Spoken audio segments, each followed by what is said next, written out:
Hi students, स्वागत है आपका अपना यूट्यूब चैनल इम्पैक्ट लर्निंग में। तो चलिए दोस्त, आज की इस वीडियो में आप लोग को दिखाने वाला हूँ सरकम सेंटर यानी परिकेंद्र के बारे में।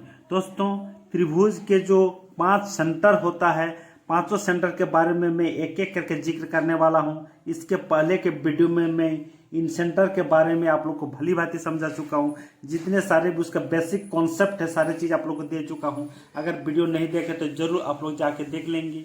और आज मैं समझाने वाला हूँ सरकम सेंटर। सरकम सेंटर होता क्या है, इससे कितने तरह के बेसिक कॉन्सेप्ट बन सकता है, इससे कितना प्रॉपर्टीज हो सकता है, कितना मुख्य बिंदु हो सकता है, सारे बिंदु के बारे में आप जिक्र करने वाले हैं। तो ये वीडियो काफ़ी इंटरेस्टिंग होने वाला है दोस्तों। अगर चैनल में नए हैं तो चैनल को जरूर सब्सक्राइब कर लेंगे, बेल नोटिफिकेशन को दबा लेंगे, ताकि इस तरह का वीडियो का नोटिफिकेशन आप तक हमेशा पहुंचता रहे। और चलिए दोस्त, वीडियो शुरू करते हैं। आप देख पा रहे हैं यहाँ पर क्या लिखा हूँ, सरकम सेंटर। सरकम सेंटर मतलब होता है परिकेंद्र। दोस्तों, ये होता क्या है, आइए जरा समझते हैं। यहाँ एक त्रिभुज मैंने लिया हूँ, देखिए आपकी स्क्रीन पे, ए बी और सी। ये त्रिभुज जो ए बी और सी लिया गया है, इसमें हम लोग सबसे पहले समझते हैं सरकम सेंटर होता क्या है। दोस्तों, यहाँ पर मैं लिख देना चाहता हूँ, सरकम सेंटर का मतलब होता है, एक्चुअली यहीं पर थोड़ा सा इसको इंगित कर रहे, साइड के परपेंडिकुलर बाइसेक्टर। इसको लिख देता हूँ, साइड के परपेंडिकुलर बाइसेक्टर। इसी को हम लोग क्या कहते हैं, आपका सरकम सेंटर कहते हैं। इसको हम कह सकते हैं भुजा के लंब समद्विभाजक। हिंदी में अगर कहेंगे तो क्या हो जाएगा, भुजा के लंब समद्विभाजक। लंब समद्विभाजक यही होता है आपका क्या, सरकम सेंटर होता है दोस्तों। तो चलिए हम लोग, ये तीनों भुजा है ए बी बी सी और ए सी, इसको मैंने क्या करूंगा, इस भुजा का समद्विभाजक के लाइन खींचूंगा जो कि लंब होगा। इस टाइप से मैंने खींच दिया, ये क्या होगा आपका 90 डिग्री का होगा। सिमिलरली मैंने इस भुजा में भी एक लंब समद्विभाजक खींचूंगा, ये भी क्या होगा, इस टाइप से होगा। सिमिलरली इसमें भी जब इस टाइप से लंब समद्विभाजक खींचा जाएगा तो इस टाइप से आपका हो जाएगा। तो तीनों भुजाओं का लंब समद्विभाजक, साइड के परपेंडिकुलर बाइसेक्टर जो होगा दोस्तों, उसका जो जिस बिंदु पर आके तीनों रेखाएं एक साथ मिलेगी, एक साथ प्रतिच्छेद करेगी, इसी को हम लोग क्या कहेंगे, सरकम सेंटर कहेंगे। इसको मैंने सी से डिनोट करके देता हूँ यहाँ पर, यही क्या हो जाएगा आपका सरकम सेंटर। कहने का मतलब क्या है, ये भी आपका कि इस यहाँ से इसको भी 2 भाग में भाग किया है, इस लाइन को, इसको भी आपको 2 समान हिस्सों में भाग किया है, और इसको भी आपका 2 समान हिस्सों में, ये लाइन को भी आपका डिवाइड कर दिया है, वो भी क्या, परपेंडिकुलर बाइसेक्टर के रूप में। तो यही जो सी है, यही जो क्या है दोस्तों, यही आपका सरकम सेंटर कह सकते हैं। यही क्या हो जाएगा आपका सरकम सेंटर। सरकम सेंटर हो जाएगा, इसी को हम लोग क्या कहेंगे, परिकेंद्र के नाम से जानते हैं। ठीक है दोस्तों, अभी एक बात यहाँ पर आती है, इसमें जो त्रिभुज बनेगा, इसमें जो आपका त्रिभुज होगा, ये क्या होगा आपका, इस त्रिभुज के बाहर आपका सर्किल का निर्माण होगा। अगर इसको हम लोग यहाँ सेंटर से, अगर सेंटर से हम लोग सारे क्या बोलते हैं, शीर्ष को मिला देते हैं, मान लीजिए इस सेंटर से इस शीर्ष को मिला दिए, इस आपका सरकम सेंटर इस शीर्ष को मिला दिए, और इस सरकम सेंटर का अगर इस वाला शीर्ष को अगर मिला दिए, ये तीनों शीर्ष क्या हो जाएगा आपका, समान हो जाएगा, इक्वल हो जाएगा। ठीक है तो इससे एक चीज यहाँ पर समझा देना चाहता हूँ। अगर ये सी ए या एस यहाँ पर सी ले लिए हैं, ओ ले लेता हूँ, क्योंकि ऑलरेडी यहाँ पर आपका सी ले चुका हूँ। वो ये अगर इसको अगर हम लोग क्या मानेंगे, तब रेडियस मानेंगे, क्योंकि इसमें क्या हो जाएगा, O A is equal to O B is equal to O C हो जाएगा। किस लिए होगा, क्योंकि सरकम सेंटर से किसी त्रिभुज के सरकम सेंटर से शीर्ष की लंबाई कितनी होती है, समान होती है। ठीक है दोस्तों, तो इसी से इसका अगर रेडियस मानते हुए एक यहाँ पर सर्किल खींचता हूँ, तो इस टाइप से सर्किल का निर्माण होगा आपका, इस टाइप से सर्किल का निर्माण होगा कि आपका तीनों शीर्ष को लेकर इस टाइप के आपका सर्किल का निर्माण हो जाएगा। और इस सर्किल को हम लोग कह सकते हैं, इसको कहा जाता है सरकम सर्किल। क्या हो जाएगा दोस्तों, सरकम सर्किल का नाम दे देंगे, क्या हो जाएगा, सरकम सर्किल। यानी इसको हम लोग हिंदी में कहेंगे परिवृत्त के नाम से जानते हैं। ठीक है दोस्तों, इतना आप लोग को समझ में आ गया। और ये जो आपका ओ है, ओ ये कैपिटल सी हम लोग क्या कहेंगे, इसको क्या ओ को हम लोग किस नाम से जानेंगे, आपका सरकम सेंटर का नाम से जानेंगे। ठीक है दोस्तों, यहाँ पर ऑलरेडी सी लिया हूँ इसीलिए मैंने इसको ओ ले लिया। ठीक है, उसके बाद यहाँ पर एक क्या है, इसके साथ हम एक यहाँ पर क्लू लिख सकता हूँ, पॉइंट का तौर पर लिख सकता हूँ कि इस टाइप से जो आपका सर्किल होगा, सर्किल के आपके अंदर जो आपका त्रिभुज होगा, इसके तीनों केंद्र को, तीनों इसका जो शीर्ष को मिलाएगा, यही आपको क्या हो जाएगा, और इसका जो ऑर्थो सेंटर होगा, ऑर्थो सेंटर बोल रहे हैं, सरकम सेंटर जो होगा, सरकम सेंटर का मान लीजिए ये त्रिभुज ए बी सी के यहाँ पर ओ क्या है, आपका सरकम सेंटर है। तो इस शीर्ष से जो तीनों भुजा यहाँ पर मिलेगी, यहाँ पर ओ से जो तीनों शीर्ष आपको मिलेगा, तीनों का क्या हो जाएगा, लंबाई समान हो जाएगा। ठीक है दोस्त, तो हम लिख सकते हैं यहाँ पर क्या होगा, O A is equal to O B is equal to O C. यही चीज आपको ऊपर वाला में भी दिखा चुका हूँ। ठीक है दोस्त, हम कह सकते हैं सरकम सेंटर में सेंटर से वर्टेक्स के बीच की दूरी समान होती है। ठीक है दोस्त, चलिए एक चीज और आप लोग को समझाने चाह रहा हूँ। यहाँ पर हम कह सकते हैं किसी भी त्रिभुज में परित्रिज्या को हम लोग क्या कहते हैं, आर कहते हैं। ये वाला जो आर है, ओ सी कहिए या ओ ए कहिए या ओ बी कहिए, इसको कैपिटल आर के नाम से। तो आर क्या है, आर को हम लोग लिख सकते हैं सरकम रेडियस। आर को क्या लिख सकते हैं, सरकम रेडियस के नाम से जानते हैं। तो दोस्तों सरकम रेडियस को हम लोग कहते हैं हिंदी में परित्रिज्या के नाम से जाना जाता है इसको। और अगर इसको हम लोग कहेंगे आर, तो आर इक्वल टू क्या होता है, यही चीज मैं लिखने जा रहा हूँ। हम कह सकता हूँ किसी भी त्रिभुज में, यहाँ पर एक लाइन आप लोग नोट करके लिख सकते हैं, किसी भी त्रिभुज में परित्रिज्या जो कैपिटल आर है, ये आर इज इक्वल टू होता है आपका A B C divided by 4 del.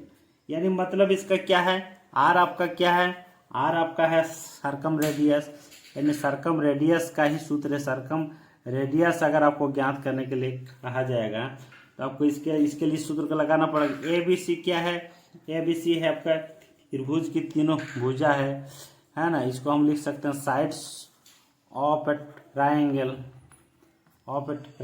और ये ट्राइंगल जैसे क्या है, ट्राइंगल एल इसको नाम कहते हैं। ये क्या होता है, त्रिभुज का क्षेत्रफल। ये क्या हो जाएगा, त्रिभुज का क्षेत्रफल हो जाएगा, त्रिभुज का क्षेत्रफल हो जाएगा। ठीक है दोस्त, तो हम कह सकते हैं कि किसी भी त्रिभुज के परित्रिज्या जो होगा, सरकम रेडियस जो होगा, वो क्या होगा, A B C by 4 del. यानी ए बी सी क्या है, त्रिभुज के तीनों साइड से, और 4 इंटू आपका त्रिभुज के क्षेत्रफल के साथ अगर डिवाइड कर देंगे इसको, तो हम लोग का क्या निकल जाएगा, आर निकल जाएगा। ये काफी इंपॉर्टेंट है दोस्तों, जब क्वेश्चन हम लोग करने लगेंगे तो ये सारे चीज आपको काम आएगा। तो चलिए दोस्त, इसके बाद इसके लिए एक एग्जाम्पल लेके आप लोग को दिखाता हूँ, इसके यूटिलाइज कैसे किया जाता है। इसके बाद आप लोग वीडियो में एंड तक जरूर बने रहेंगे दोस्तों। इसके बाद और मैंने आप लोग को दिखाने वाला हूँ इसका हर एक टाइप्स की त्रिभुज में कहाँ पर आपका सरकम सेंटर होता है, राइट एंगल में कहाँ होता है, एक्यूट एंगल में कहाँ पर होता है, और ऑब्ट्यूज एंगल ट्रायंगल में कहाँ पर सरकम सेंटर अवस्थित होता है, यानी आपका पोजीशन कहाँ पर होता है। इन सारी चीज़ों के बारे में आप लोग के साथ जिक्र करना होगा, तो वीडियो में एंड तक जरूर बना रहेंगे दोस्तों। चलिए आगे बढ़ता हूँ। चलिए दोस्त, एक क्वेश्चन के तौर पर यहाँ पर एक एग्जाम्पल दे रहा हूँ आप लोग के समक्ष। एक क्वेश्चन यही है आपका कि मान लीजिए एक त्रिभुज है, एक त्रिभुज जिसकी तीनों भुजाएं आपका दिया हुआ है, ए बी सी एक त्रिभुज है। इसमें तीनों भुजाएं, एक है 12 सेंटीमीटर है, एक है आपका 9 सेंटीमीटर है, और एक है आपका 15 सेंटीमीटर है। इसमें आपको आर निकालना है। आर का मतलब होता है सरकम रेडियस निकालना है।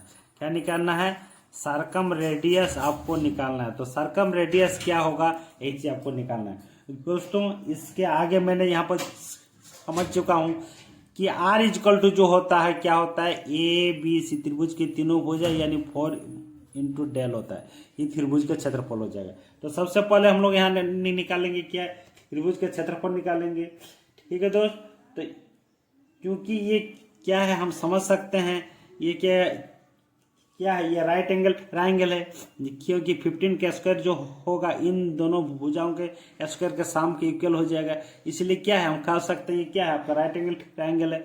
तो राइट एंगल ट्राइंगल में होता क्या है, त्रिभुज का जो क्षेत्रफल हो जाएगा, त्रिभुज का क्षेत्रफल हाफ इंटू आधार इंटू ऊंचाई। तो हाफ इंटू आधार का अगर हम लोग 12 मानते हैं और ऊंचाई को अगर हम लोग 9 मानते हैं तो क्या हो जाएगा आपका, इसका क्षेत्रफल कितना आ जाएगा आपका, आ जाएगा 2 6 जा आपका 12 आ जाएगा, तो आपका 54 आ जाएगा।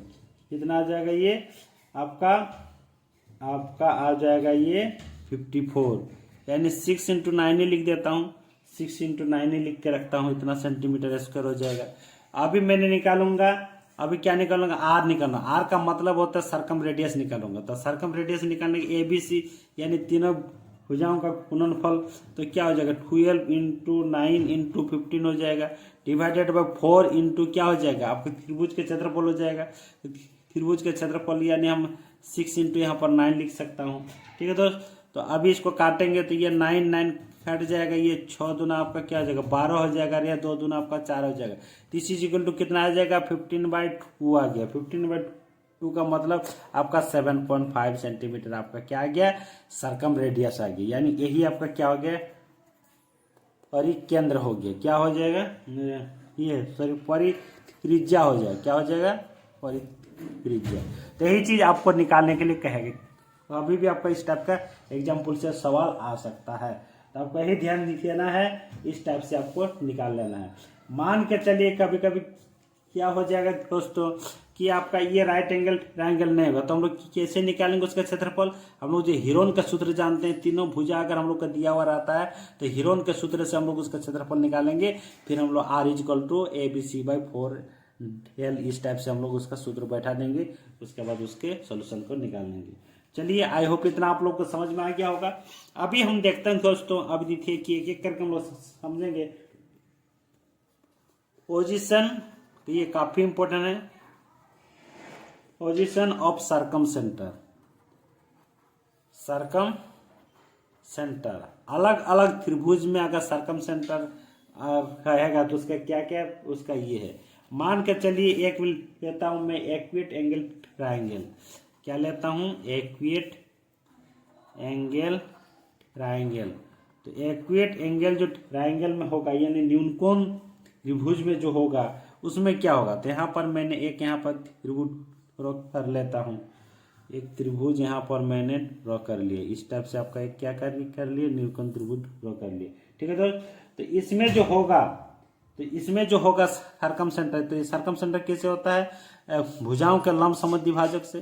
तो भुजाओं का लंब समद्विभाजक इस टाइप से मान लीजिए कर दिए, भुजाओं का लंब समद्विभाजक। ठीक है, तो लंब समद्विभाजक करने के फलस्वरूप जो यहाँ पर आपका आ गया, तो ये क्या हो जाएगा, सर्कम सेंटर हो जाएगा।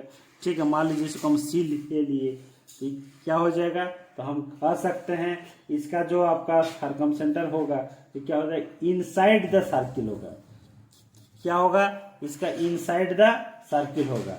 तो हम यहाँ पर लिख सकते हैं दोस्तों, यहाँ पर लिख सकते हैं एक लाइन कि न्यूनकोण त्रिभुज में क्या लिख सकते हैं, न्यूनकोण त्रिभुज में परिकेंद्र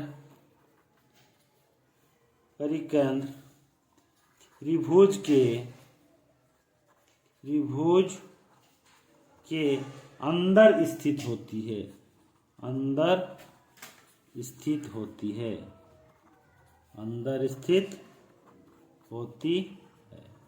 ठीक है दोस्त, तो इससे हम लोग को मालूम हो गया कि क्या हो जाएगा, ये जो आपका सर्कम सेंटर है इसको हम लिख सकते हैं, ये जो सर्कम सेंटर है क्या आ जाएगा, इनसाइड द सर्किल आप कह सकते हैं। क्या हो जाएगा, इनसाइड द सर्किल हो जाएगा, इनसाइड द सर्किल आपका सर्कम सेंटर हो जाएगा। तो इसी तरह से मैं अभी दिखाने वाला हूँ राइट एंगल में कहाँ पर होगा, हम दिखाना वाला हूँ ऑब्ट्यूज एंगल ट्रायंगल में कहाँ पर सर्कम सेंटर स्थित होगा। तो चलिए दोस्त, आगे आप लोग अंत तक आपको वीडियो में बने रहने की जरूरत है। चलिए दोस्त, अभी आप लोग को दिखाता हूँ कि राइट एंगल ट्रायंगल में आपका सर्कम सेंटर कहाँ पर होगा। यहाँ पर हेडिंग दे रहा हूँ आपका right angle triangle, right angle triangle मतलब समकोण त्रिभुज। क्या लिखेंगे? समकोण त्रिभुज। समकोण त्रिभुज में देखेंगे कि सरकम सेंटर कहाँ पर होगा। मान लीजिए ये आपका समकोण त्रिभुज है, यहाँ पर देखिए एक समकोण त्रिभुज यहाँ पर ड्रॉ कर रहा हूँ।